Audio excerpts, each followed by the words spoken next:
I have a story to tell you about how I became a millionaire, thanks to two greedy individuals. Let's just say that karma never fails to come for those who do wrong.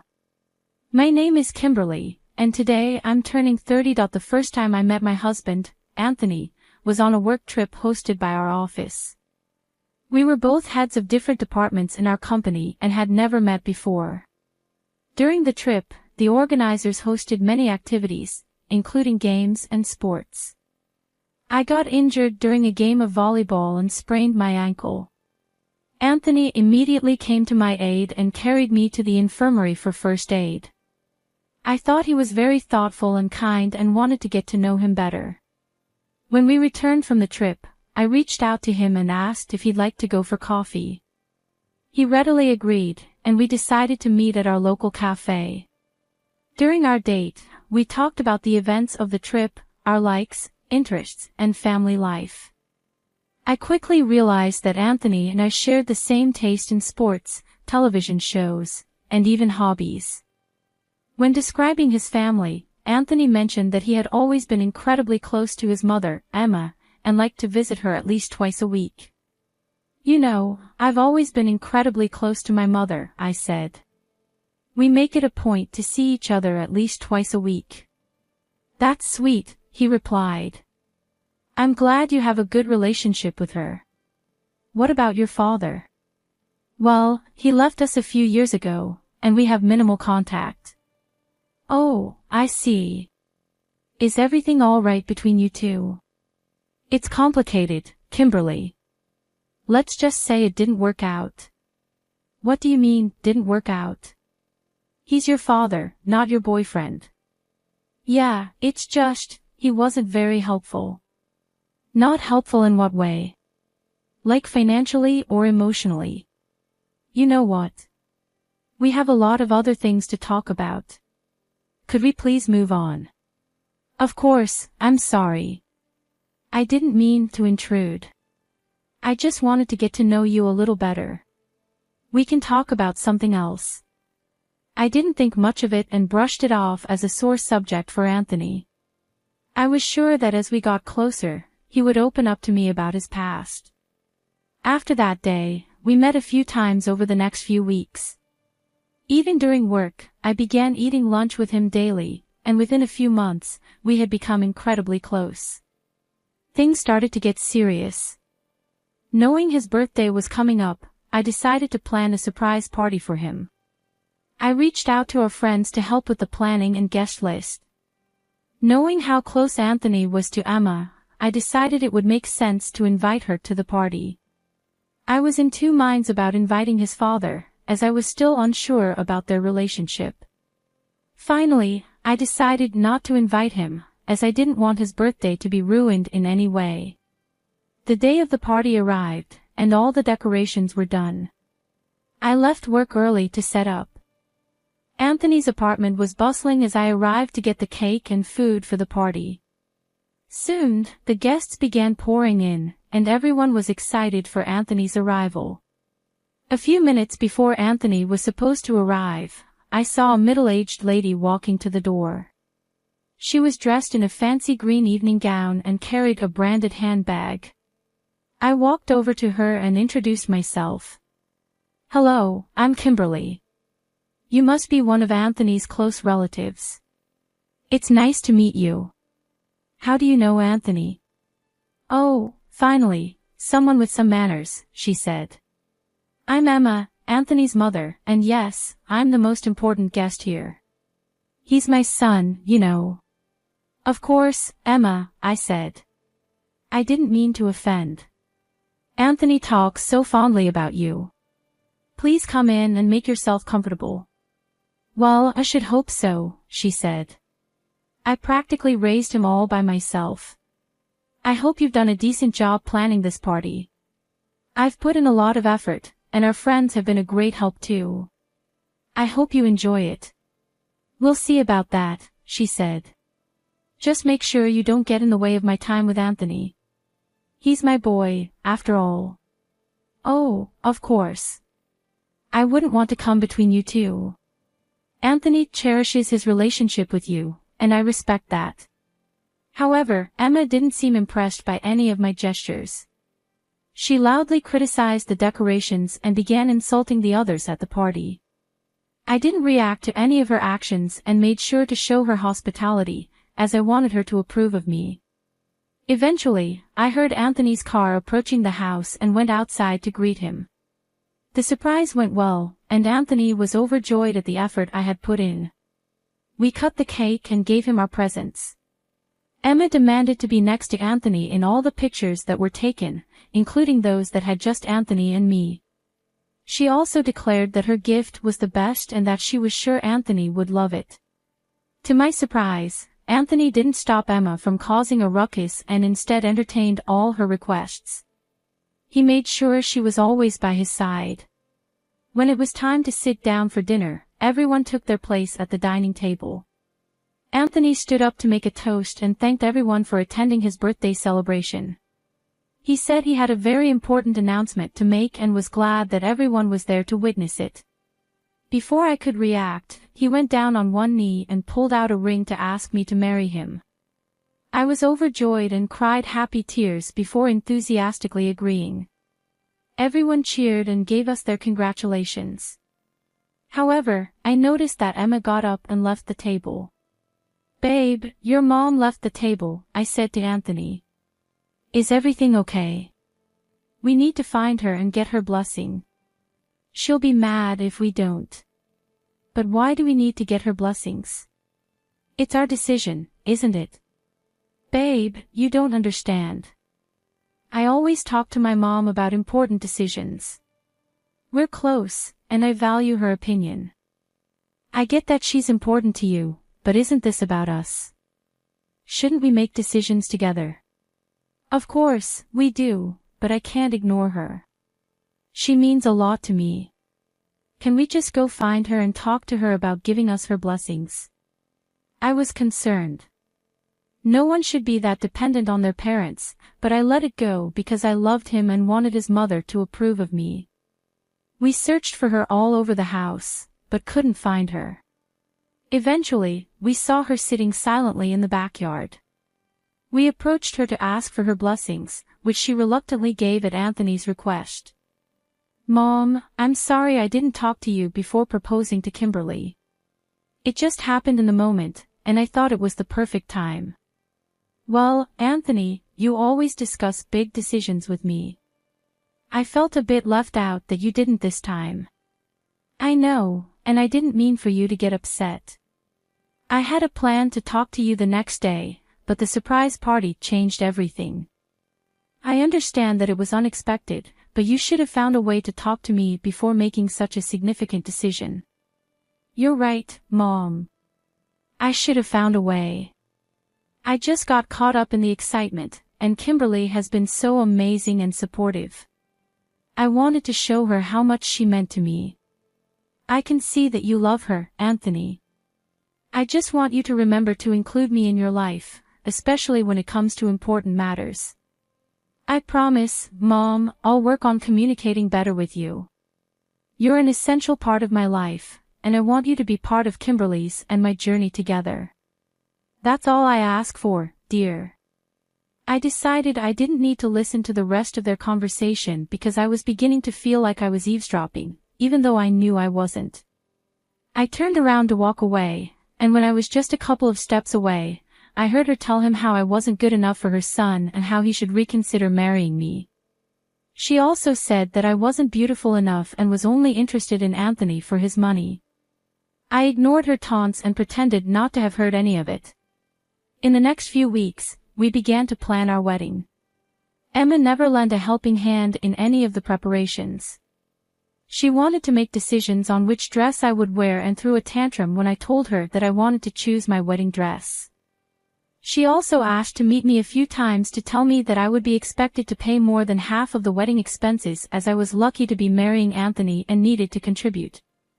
I didn't take any of these incidents to heart as I assumed that she would warm up to me once we were married. Finally, after weeks of planning, my wedding day arrived. I began getting dressed in my dressing room surrounded by my bridesmaids and my mother. Everyone told me how beautiful I looked in my flowing white dress. I heard a knock at the door and saw Emma walk in.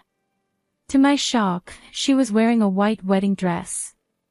"Why are you wearing a wedding dress today?" I asked. "It's my son's wedding day, and it's more important to me than anything else," she replied. "I chose to wear this dress to highlight my significance as the mother of the groom." "I get that it's an important day for you, but isn't it customary for the bride to wear white?" "It might take away from Kimberly's moment," I suggested. "Well, that's not my concern," she insisted. "Anthony is my only son, and I deserve attention on this occasion too." "Of course, Emma, but today is primarily about Kimberly and Anthony's love and commitment. It's their special day," I reasoned. "I know that, but I'm just making a statement. My presence here matters as much as anyone else's," Emma asserted. I was furious but decided not to cause a scene and ruin the whole day. The rest of the ceremony went well, and we exchanged vows and rings. It was emotional for both of us as we had been waiting for this day for a long time. During the planning of the wedding, I had asked Anthony to handle the guest list. I noticed that he hadn't included his father and asked him if he was sure about such a decision. "Gav, are you sure about not inviting your father?" I inquired. "He had abandoned us and has no place at such an important celebration," Anthony replied. I wanted to change his mind but decided to drop the subject as I didn't want to upset him further. The next few months after our wedding passed in absolute bliss. We spent every moment together and began planning to buy our own house. Anthony and I had always wanted to live together but had decided to get married first before making such a decision. We started the process of house hunting and spent a few hours every day looking at options to purchase our dream home. One day, Anthony called me while I was at work. "Hey babe, I'm sorry, but an important meeting has come up. I won't be able to go house hunting with you today," he said. "No worries, darling. It happens. Don't stress about it. I can handle it on my own," I reassured him. "Oh, thanks for understanding. I'll make it up to you, I promise," Anthony replied. "You better. Just focus on your meeting, and we'll catch up later." "Love you," I said. "Love you too, babe," Anthony replied. After work, I got into my car and began driving to the location of the property. I looked at the profile and saw that the house was on the 10th floor of a building that was still being constructed. I reached the location and met with the realtor who informed me that another guest had arrived under our name to look at the property. Knowing that Anthony was busy, I was confused about who this person was. To my shock, my mother-in-law was at the door waiting impatiently. "Why did you come to look at the property?" I asked her. "I wanted to make sure that the house was good enough for my son and that it would have a place for me to stay when I visit," she replied. I didn't want Emma involved, but I allowed her to join me to avoid making Anthony angry. We began the tour of the house, and Emma didn't stop commenting about how shabby the building was and how the house wasn't up to her standards. By the end of the tour, I was very frustrated and wanted to leave as fast as possible. The realtor stepped away to take a call and informed us that he would show us the rest when he was back. He also warned us about being careful as the house was under construction and could be dangerous. I began walking around and noticed an unfinished staircase outside the house. I didn't notice Emma approaching me, and suddenly felt someone kick my right leg. I lost my balance and fell down the stairs. I couldn't move and felt bruises on my arms and head. I looked up to see Emma smiling in victory before she quickly turned around and left. I couldn't understand what had happened and couldn't move for a few minutes.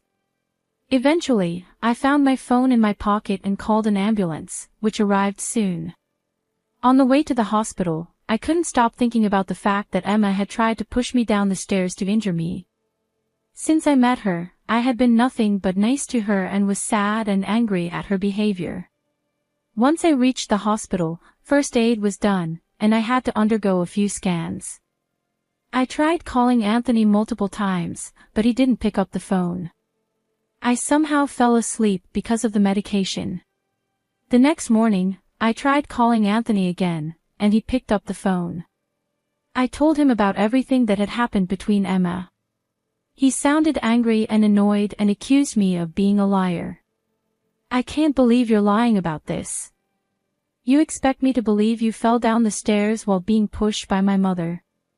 Anthony exclaimed. I am not lying. I would never do something like that.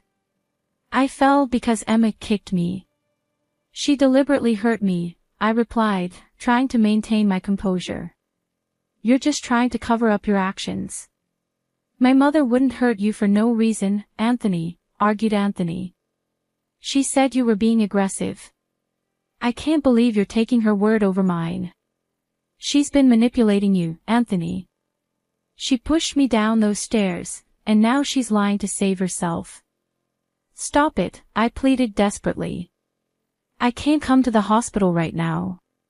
Emma's in shock because of what you did, and I need to be with her, retorted Anthony, his tone firm. You're choosing her over me after everything we've been through. You brought this upon yourself, I cried out, feeling betrayed. Maybe you deserve this for what you did, Anthony concluded coldly. Feeling devastated, I began to cry and cut the call. I didn't know what to do and spent the next 2 days in grief and shock. Soon, my injuries began healing, and I began getting my strength back. My parents came to visit me and were shocked as well at the situation and Anthony's reaction to it. My father advised me to look into Anthony's father and find out the truth about that situation. Suspecting Anthony and Emma weren't being honest, as per his advice, I hired a private investigator to find Anthony's father, Raymond, and called him. At first, Raymond was confused about who I was, but eventually, he began understanding the situation. You know, I divorced Emma and left the house because she and Anthony were using me for my money. I'm the chairman of a big company, and Anthony wanted to steal from me, Raymond disclosed. I had no idea. That's terrible. I can't believe they would do something like that, I responded in shock. Yeah, it was a tough decision, but I couldn't let them take advantage of me any longer. I want you to know that those two are never up to any good, Raymond warned. Thanks for telling me, Raymond. I believe you, and I appreciate you looking out for me, I expressed my gratitude. Now, I have a plan to handle this situation. I need you to somehow get Anthony and Emma to visit you at the hospital tomorrow morning, Raymond instructed. Why do you want them to come here? I asked, curious about his plan. I need to confront them about their actions and protect you from any further harm. It's time they face the consequences of their greed, Raymond explained firmly. All right, I'll do my best to get them here, but please be careful. I don't want anything bad to happen to you, I cautioned. I'll handle it, Kimberly. Just focus on your recovery. Tomorrow, we set things right, Raymond reassured me. I was skeptical and kind of afraid, truth be told. I didn't want to see either Emma or Anthony. I didn't want to see Anthony because I didn't want to look at the face of the man who doesn't trust his wife over his mother and is so stubborn that he didn't care enough to at the very least check up on her as she lay in the hospital. I didn't want to see Emma because, well, for obvious reasons. I was terrified she would try to hurt me again. But I knew that if I wanted to teach them a lesson, I had to trust Raymond. I called Anthony and told him that I had a special gift to give him and Emma to apologize for what I had done. I told them that I would like them to come to take it as it was very expensive, and I wanted to make sure they got it. Hearing the mention of money, Anthony and Emma readily agreed to come visit me at the hospital the following morning. The next morning, Raymond arrived at the hospital with flowers. I greeted him and told him how grateful I was for his help. Just as we finished our conversation, the door opened, and Anthony and Emma walked in. They both stopped at the door in shock and stared at Raymond sitting on one of the chairs. Raymond, what is this all about? Why are you here? Anthony questioned. I couldn't stand by and watch you and Anthony manipulate Kimberly any longer, Raymond calmly replied. Manipulate? We never did anything wrong. She's the one causing trouble, Emma interjected. That's not true. Kimberly has been through a lot because of both of you. It's time to end this charade, Raymond asserted. Dad, you're ruining everything. Kimberly and I love each other, Anthony protested. I divorced your mother because of your actions. You were trying to take advantage of me and my company. I was just trying to secure my future, Raymond explained. Dad, you never supported me. You know that I wouldn't have given you anything you asked for, yet you still went behind my back and tried to transfer my company in your name. I don't want Kimberly to face the same thing. I have something to make sure it doesn't happen, Raymond declared, handing Anthony some papers. What are these? Anthony asked. Divorce papers. So Kimberly can finally be free from the toxic influence of both of you, Raymond revealed. How can you do this to us? Emma snatched the paper from Anthony and screamed. The paper announced that the $40 million inheritance, which was supposed to go to Anthony, would now go to me. Both Emma and Anthony's jaws dropped. They began loudly arguing with Raymond before resorting to begging him to change his mind. Raymond told them that they deserved this for trying to hurt someone innocent like me and that they were reaping the fruits of their actions. He then called the hospital security to remove both Emma and Anthony from the room, and they were dragged out. I had gone through hell, but I finally got my revenge and continued to have a good friendship with Raymond thereafter. Shortly after the dramatic events at the hospital, my life took a turn for the better. Anthony and Emma were out of my life, and I was finally free from their toxic influence. With the $40 million inheritance, I was able to invest wisely and build a successful business empire. I used my newfound wealth to help others, supporting charities and creating opportunities for those less fortunate. I also found true love again, marrying a man who truly loved and respected me.